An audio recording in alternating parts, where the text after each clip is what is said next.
Dom Leonardo Ulrich Steiner tem 61 anos. É o secretário-geral da Conferência Nacional dos Bispos do Brasil, a CNBB, e também é bispo auxiliar de Brasília. Dom Leonardo nasceu em Forquilinha, em Santa Catarina. Entrou para a Igreja Católica em 1972, na Ordem dos Frades Menores, fundada por São Francisco de Assis. Em 2005, Dom Leonardo substituiu Dom Pedro Cassaldália como bispo de São Félix do Araguaia, no Mato Grosso. Em 2011, foi eleito secretário-geral da CNBB e mudou-se para Brasília. Cabe a ele se pronunciar em nome da entidade e, em 2012, por conta das eleições, Dom Leonardo deverá emitir opiniões dos bispos sobre temas importantes para o mundo da política. Olá, internauta, bem-vindo a mais um Poder e Política Entrevista. Este programa é uma realização do jornal Folha de São Paulo e do portal UOL. E a gravação é sempre realizada aqui no estúdio do Grupo Folha, em Brasília.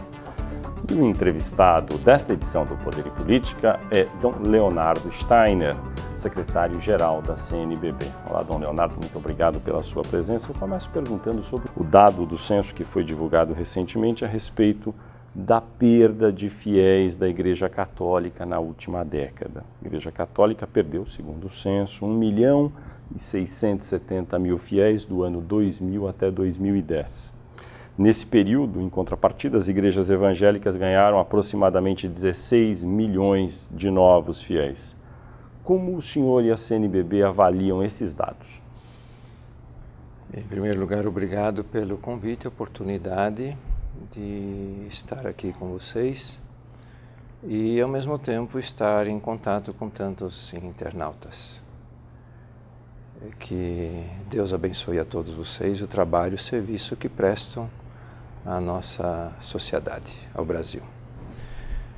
Nós, em primeiro lugar, nos questionamos sobre o método usado. Nós não sabemos o método da pesquisa. E isso é muito importante para nós. Isso não quer dizer que não nos preocupemos com os dados que nos chegaram às nossas mãos e que foram publicados. Os dados, eles são importantes. Os dados, eles mostram uma realidade. Só gostaríamos de poder ter mais elementos para podermos fazer uma boa análise.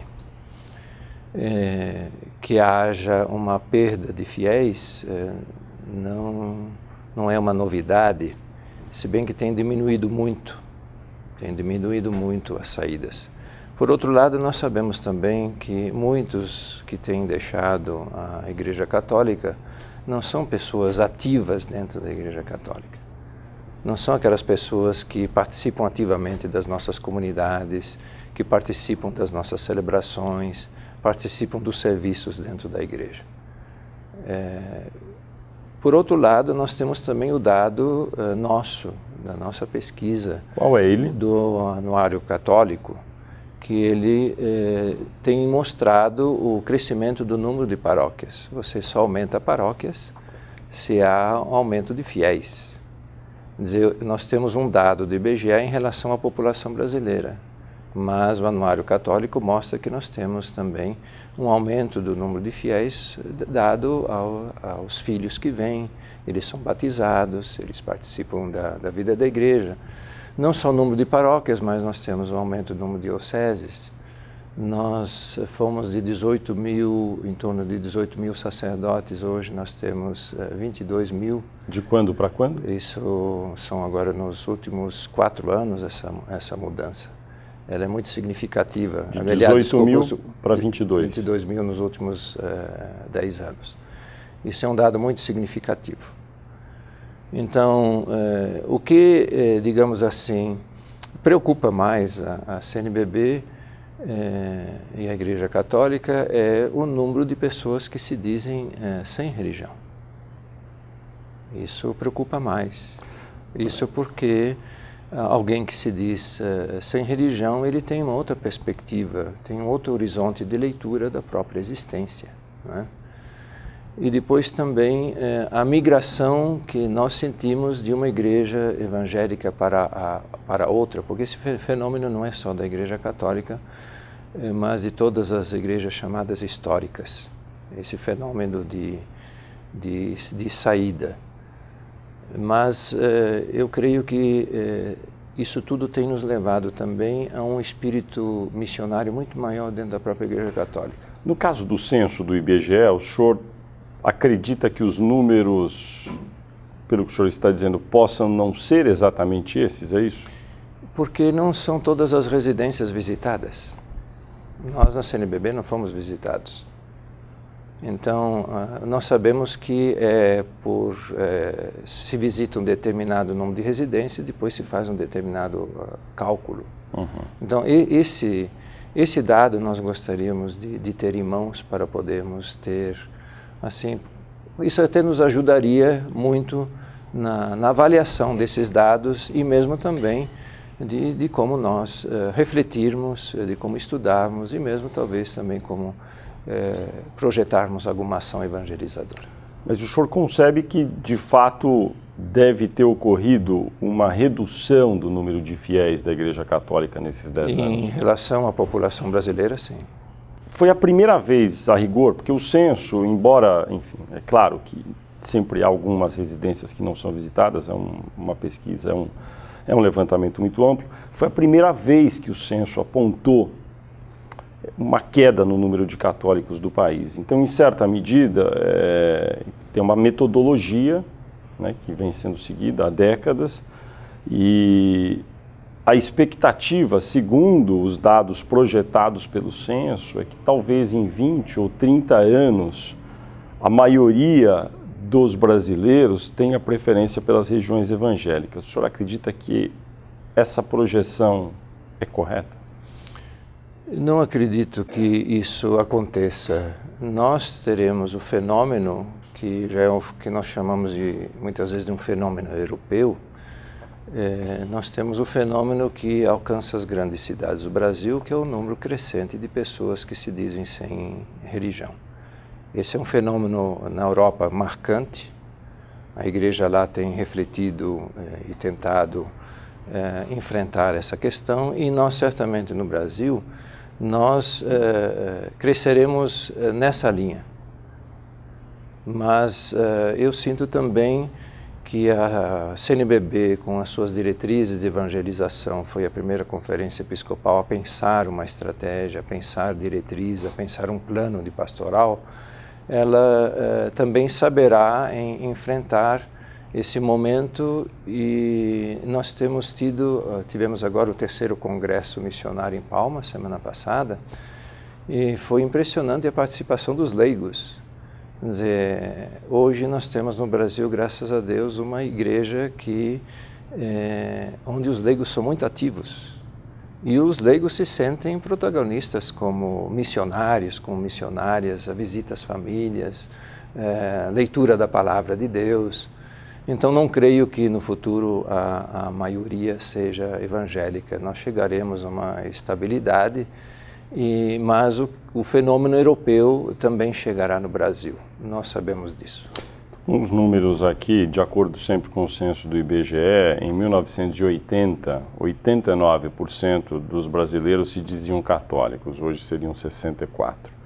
E os evangélicos hoje estão com, segundo o censo, sempre 22%. O senhor acredita que, então, o senhor acabou de dizer que não deve haver esse avanço daqueles que têm preferência pelas denominações evangélicas? Acredita que haverá uma estabilização? É mesmo porque também os dados têm mostrado que alguma dessas igrejas evangélicas já tem perdido um grande número de pessoas também. Quais, o senhor diria, são as medidas principais que a Igreja Católica toma ou deveria tomar para evitar que ocorra uma perda maior de fiéis? A preocupação principal não deveria ser em termos de perda de número. Nós nos preocupamos não com a perda de número, mas com perda de pessoas. Quer dizer, se numa família falta alguém à mesa, nós sentimos falta. Eu creio que esse elemento dentro da Igreja Católica deveria pesar muito. Quer dizer, nós batizamos, eles fizeram parte da nossa comunidade, ao menos pelo batismo, muitas vezes também pela crisma, e depois deixaram a mesa da família onde nasceram. Então isso nos preocupa. Mas eu penso que as últimas diretrizes da ação evangelizadora já indicam um pouco o caminho que nós deveríamos percorrer. Em primeiro lugar, lá nós elencamos 5 urgências, e a primeira urgência colocada é que deveríamos ser uma igreja mais missionária. Uma igreja que não pode mais ficar esperando os seus fiéis.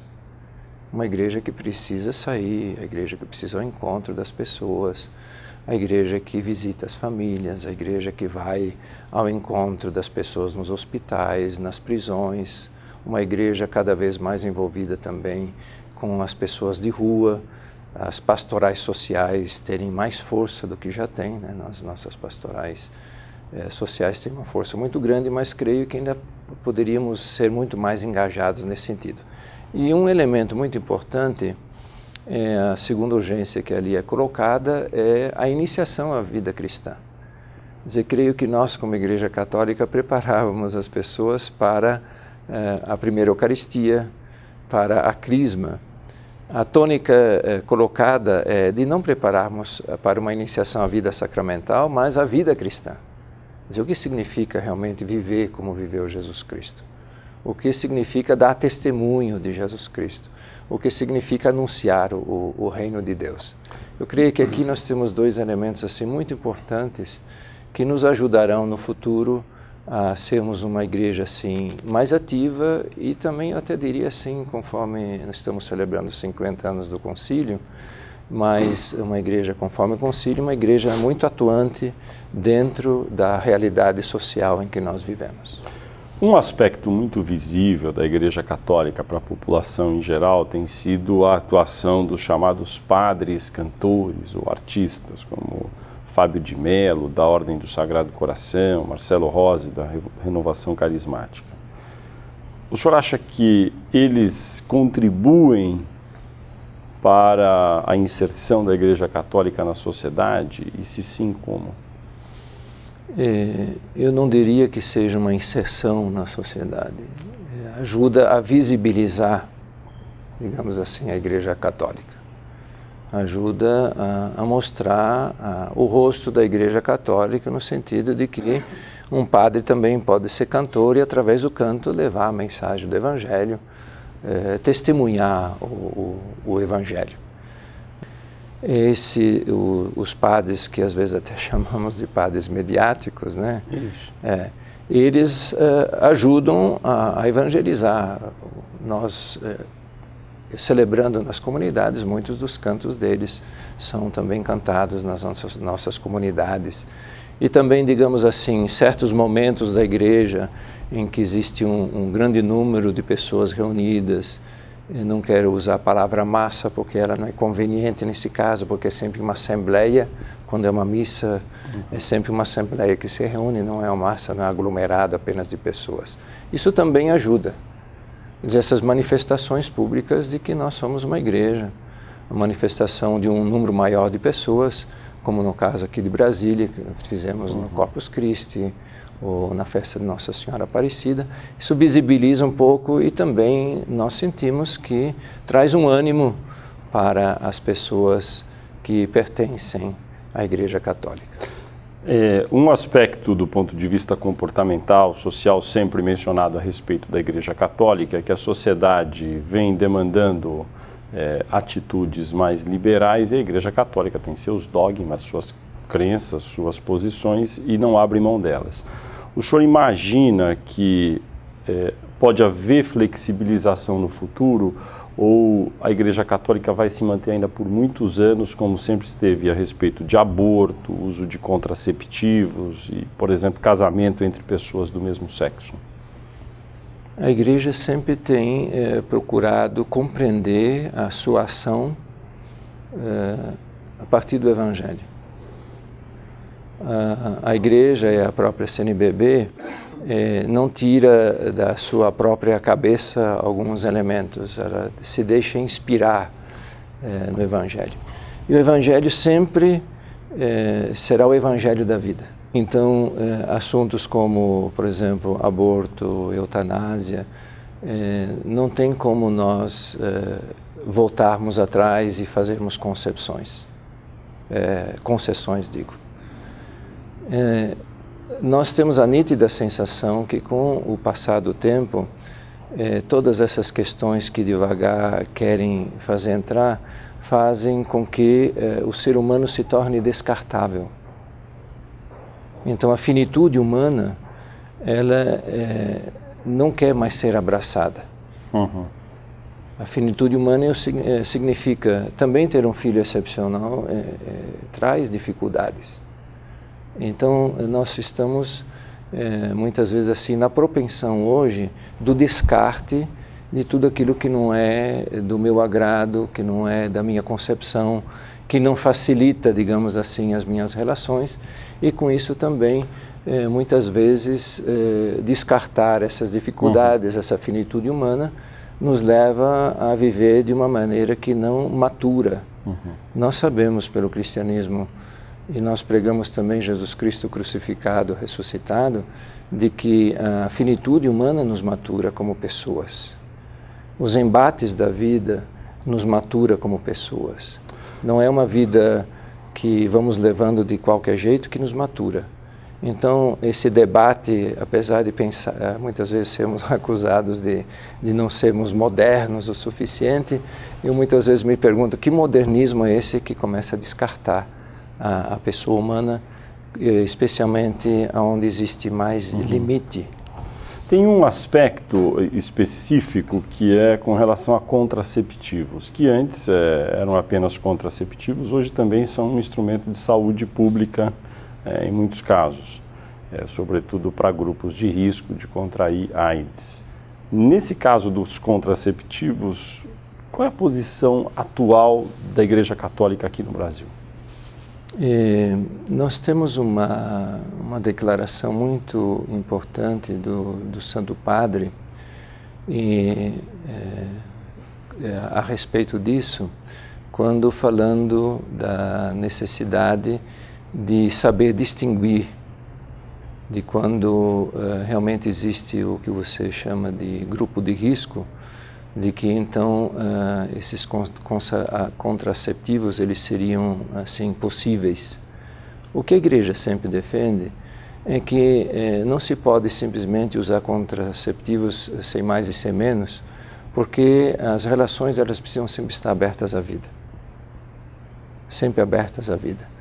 E depois também muitas vezes os contraceptivos eles estão colocados em relação a uma não facilitação das relações, sejam as relações mais íntimas, que são as relações mais afetivas, como são as relações sexuais. Elas também precisam de respeito, elas precisam também do seu tempo. Então, muitas vezes, se quer facilitar e o prazer simplesmente pelo prazer, e às vezes os contraceptivos vão um pouquinho nessa linha. Mas, em relação aos grupos de risco, no sentido do cuidado, de novo, da pessoa humana, tem uma declaração do Santo Padre muito interessante, até se fez um alarde nos meios de comunicação, dizendo que então o Papa agora seria a favor. Mas era justamente colocando essa questão da vida humana de novo, da saúde humana, da pessoa humana como um todo. Queria falar um pouco de política com o senhor. Como tem sido a relação da CNBB, da Igreja Católica, com a presidente Dilma Rousseff? É uma relação, eu diria, normal, uma relação de muita liberdade.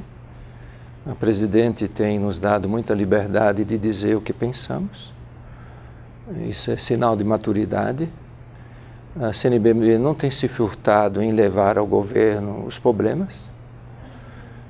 Também não tem se furtado de dizer o que pensa através das notas, né? Mas também na interlocução do governo nós temos procurado levar a questão, por exemplo, a questão indígena, a questão da violência, a questão muito, por exemplo, em relação às famílias, a questão dos jovens. Mas a presidente tem nos dado muita liberdade e creio que existe um respeito, e também da própria presidente nós sentimos um desejo de nos ouvir, Eu creio que é uma relação de respeito, uma relação madura. O senhor assumiu seu posto na CNBB recentemente, em 2011. Mas seria possível comparar como era a relação da Igreja Católica com governos e presidentes anteriores? Se melhorou, piorou, está igual? Eu não saberia fazer esta avaliação, mas a sensação que eu tenho, também não sou bispo há tanto tempo, né? Sou bispo agora há 8 anos. A sensação que eu tenho é que os governos sempre procuraram ouvir a CNBB. E a CNBB nunca se furtou de levar ao governo as questões das populações, sejam elas indígenas, dos quilombolas, dos ribeirinhos, mas as outras questões também sociais que dizem a respeito da população brasileira. E às vezes até com notas um pouco, que alguns consideram um pouco duras, mas faz parte. Naturalmente nós sentimos também, não quero dizer isso no primeiro escalão, mas temos sentido também alguma dificuldade de relação, dada a questão que tem se dado o nome de o Estado laico. Dizer que a igreja não deve interferir em determinados âmbitos. O senhor tem sentido uma dificuldade de que ordem? Às vezes, a nível, por exemplo, mesmo de participação nossa nos conselhos. O senhor sabe que a CNBB participa em diversos conselhos, tem os seus representantes, por exemplo, na saúde nós temos representante, a CNBB tem representante, e nem sempre aquilo que nós não estamos lá para fazer uma pregação, digamos assim. A nossa participação como CNBB, é claro, a partir dos princípios do Evangelho, é ajudarmos a melhorar a saúde da população, a melhorarmos a segurança da população, darmos uma assistência maior. Mas há algum impedimento para que a CNBB participe? Existe uma espécie de resistência, assim, que não é muito tarefa religiosa ou uma tarefa da igreja. Isso por parte, o senhor está dizendo, o senhor citou o caso da saúde, no caso do Ministério da Saúde, seria? Não, no Ministério da Saúde, graças a Deus, somos muito bem recebidos. Seriam em alguns conselhos, é isso? Em um outro conselho, O senhor poderia citar especificamente? Isso não é muito conveniente. Mas tem havido isso? Tem ocorrido? Eu sinto isso, eu sinto uma certa resistência, sim. Isso seria o quê? Diretriz talvez do governo como um todo? Não sinto que seja do governo, porque a interlocução que temos tido com os senhores ministros tem sido muito positiva. Tem sido muito positiva. Nenhum ministro se recusou a me receber, por exemplo, quando eu pedi audiência. E mesmo nós temos ministros que têm vindo aos encontros, às reuniões da CNBB para debater. Será que a CNBB não deixou passar muito tempo em relação a ter uma presença mais marcante na política? Por que eu pergunto isso? Algumas igrejas apressaram-se, hoje tem partidos que são muito relacionados a elas, sobretudo as igrejas evangélicas. É notória, por exemplo, a ligação da Igreja Universal do Reino de Deus com um partido PRB. É uma relação muito próxima, são muito ligados. Agora apareceu um novo partido, 30º, que é o Partido Ecológico Nacional, e que também tem uma ligação próxima com uma igreja. A CNBB e a Igreja Católica deveriam ter uma atuação mais direta na política, na sua opinião? Nós temos uma atuação muito política, nós temos na CNBB, inclusive, uma a escola de fé e política, de prepararmos os leigos. Agora, a CNBB, ela nunca vai querer fundar um partido. Nós acreditamos que os nossos irmãos que professam o Evangelho, que aceitam o Evangelho, que vivem na Igreja Católica, eles que serão as pessoas que podem levar ao Congresso Nacional e mesmo em outras instâncias, no Judiciário, por exemplo. Também nós temos muitas pessoas que são da Igreja Católica e defendem os princípios. Quer dizer, Nós pensamos muito mais nesse sentido, nesse tipo de presença nossa, do que partido político. Partido político começa muitas vezes a reivindicar para si alguns elementos. Eu penso que o Evangelho ele é muito mais abrangente do que um partido político. A Igreja Católica é muito mais abrangente. Ela poderia, como partido político, começar a trabalhar em benefício de si mesma, ou a CNBB em benefício de si mesma, direitos para si mesma. Você acha que isso ocorre, talvez, com esses outros partidos? Não poderia fazer essa análise, mas às vezes, dada uma outra declaração, temos um pouco essa impressão. Recentemente houve uma polêmica sobre uma proposta que o governo teria de vetar o aluguel de espaço em emissoras de televisão, esse aluguel de espaço que é, em geral, muito usado por várias igrejas. As igrejas evangélicas protestaram. Para a Igreja Católica faria alguma diferença? Nós também não protestamos assim como fizeram as igrejas evangélicas, mas também nós demonstramos a nossa posição. Quer dizer, nós temos essas emissoras, elas são estatais, mas nós não podemos esquecer que são da sociedade. O que é um Estado? O Estado pelo Estado não existe. O Estado só existe porque existem pessoas. Quer dizer, o Estado ele existe porque existe uma população. Então, essa vontade de querer garantir ao Estado está garantindo a quem? De novo, está às vezes garantindo a um determinado grupo que pensa o Estado daquela forma. Então, nesse sentido é que nós também acabamos nos pronunciando, nos manifestando, não assim publicamente com essa veemência toda. Então, Leonardo, e as eleições municipais deste ano 2012, que ocorrem agora em outubro? A CNBB planeja se manifestar de alguma forma a respeito de como seus fiéis devem atuar nessas eleições? Nós já nos manifestamos, nós já nos manifestamos na nossa assembleia celebrada em Aparecida. Nós emitimos uma nota até bastante longa e temos também um pequeno subsídio de orientação que não foi publicado diretamente pela CNBB, mas pela Escola de Fé e Política da CNBB.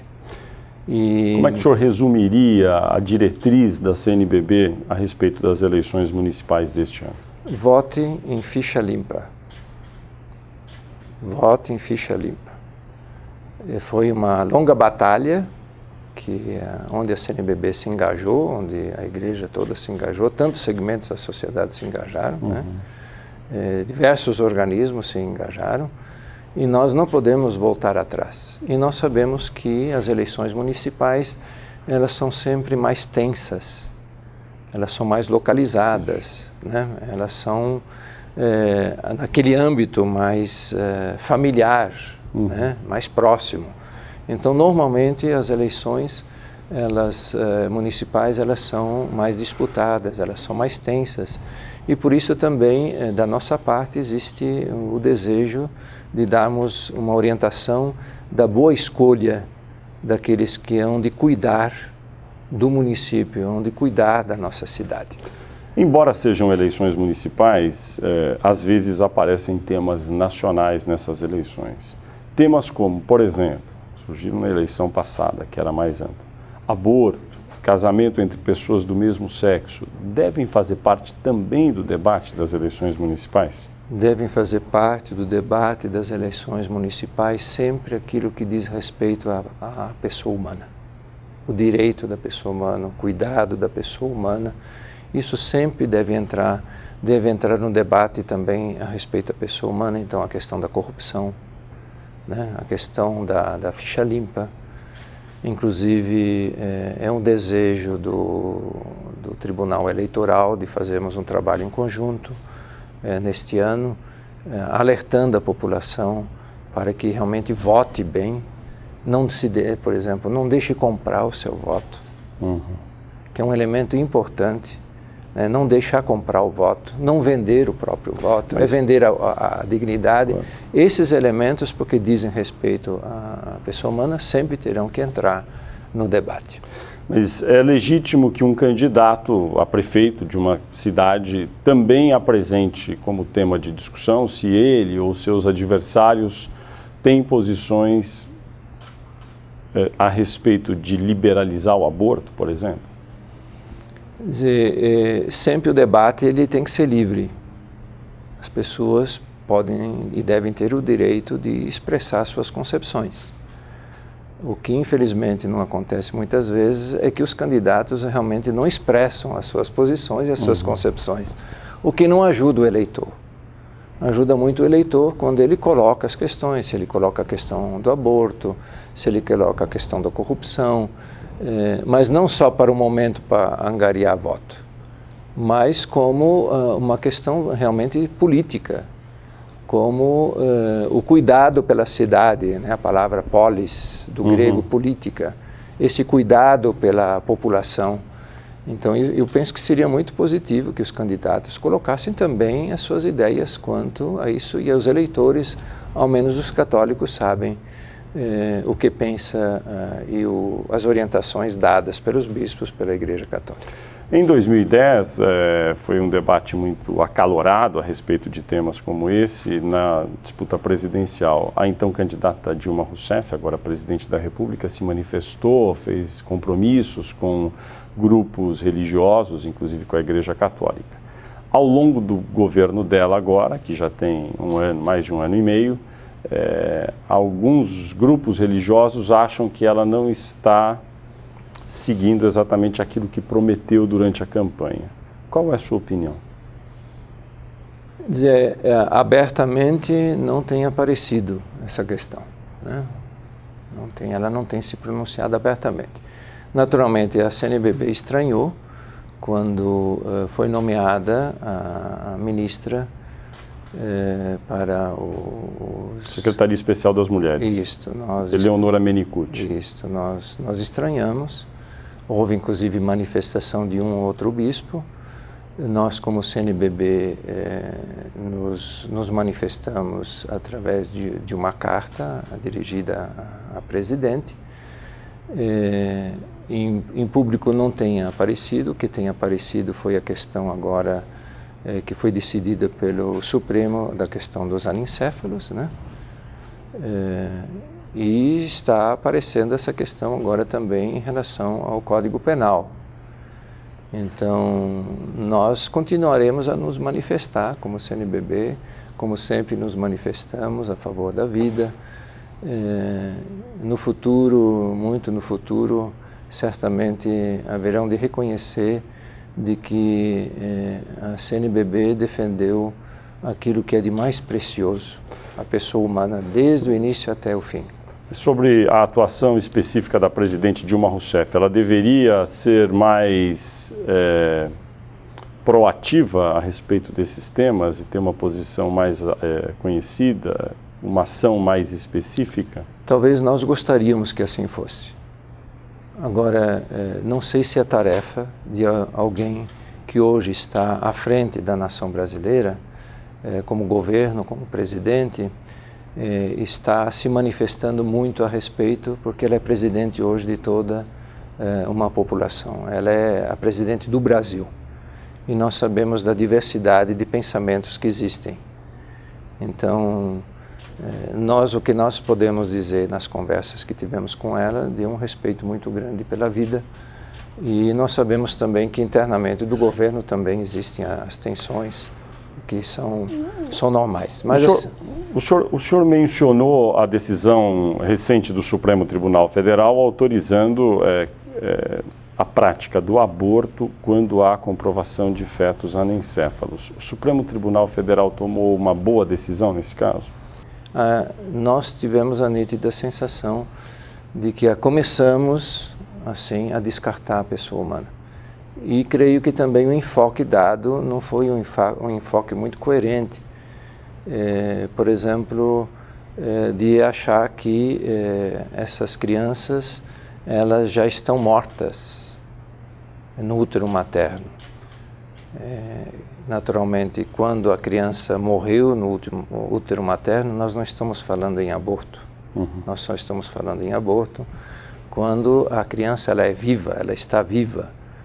E nós temos experiências ali muito interessantes de que mesmo depois do parto, ainda sobrevivem um determinado tempo. Nós já nos pronunciamos a esse respeito e, inclusive, nos manifestamos em nota e também já estivemos com alguns dos ministros, onde depois conversamos com muita liberdade sobre o assunto, com muito respeito.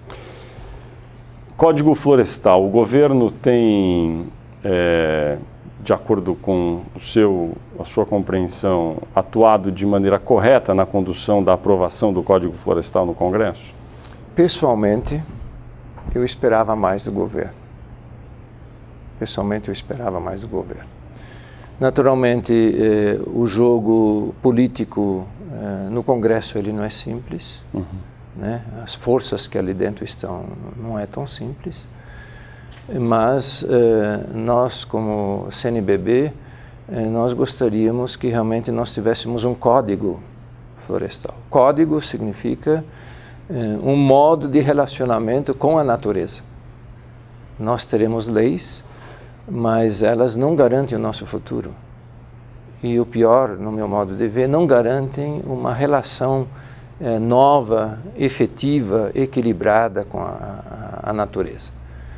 A sensação que temos agora, ainda existem muitas discussões, de que provavelmente a proposta do governo, que foi uma proposta assim tentando manter um determinado equilíbrio, deve passar, ao menos no Senado. Mas o código, como está no meu modo pessoal de ver, agora eu não quero fazer nenhuma afirmação em nome da CNBB, ele é insuficiente para o nosso futuro. No ano que vem haverá a Jornada Mundial da Juventude, que será no Rio de Janeiro, com a presença inclusive do Papa Bento XVI. O Brasil está preparado para receber a Jornada Mundial da Juventude, do ponto de vista da infraestrutura do Rio, para receber um evento desse porte? Ainda não está preparado. O que está faltando? Está faltando, agora já temos a decisão, né, de onde será a vigília com o Santo Padre, também a missa com o Santo Padre, já está decidido. Precisa agora criar toda a infraestrutura do local, né? Já começamos agora no mês de julho as inscrições, os grupos já podem se inscrever, só podem se inscrever grupos, né, vindo dos outros países, também do Brasil. O que já está bastante bem organizado é a peregrinação da cruz, que também faz parte do ícone Nossa Senhora, que faz parte da jornada, já está caminhando, já há meses, né, desde o ano passado, caminhando bastante bem não, está caminhando muito bem. O Rio de Janeiro, a Arquidiocese do Rio de Janeiro tem feito um esforço muito grande de organizar no Rio de Janeiro, porque serão organização de hospedagem, de recepção, de transporte, o diálogo entre a Diocese do Rio de Janeiro, a Arquidiocese do Rio, o governo estadual e a prefeitura caminham muito bem, também com o governo federal, mas ainda existem alguns gargalos, e principalmente em relação à infraestrutura, por exemplo, do meio de transporte, do Rio até Santa Cruz, onde será a celebração. Naturalmente os jovens andarão alguns quilômetros, porque faz parte, a ideia é realmente de ser uma peregrinação, né? Não só uma festa, um encontro. Creio que estamos caminhando muito bem, mas ainda faltam alguns elementos, mas nós ainda temos um tempo para... Isso depende dos governos locais do Rio e da Prefeitura do Rio, é isso? Mas também de ajuda do governo federal. Nós sabemos que para a Olimpíada e Copa do Mundo, nenhum governo estadual ou municipal dará conta, assim também em relação à jornada. Dom Leonardo Steiner, muito obrigado por sua entrevista à Folha de São Paulo. Eu que agradeço a oportunidade e um bom trabalho. Obrigado. Tudo bem.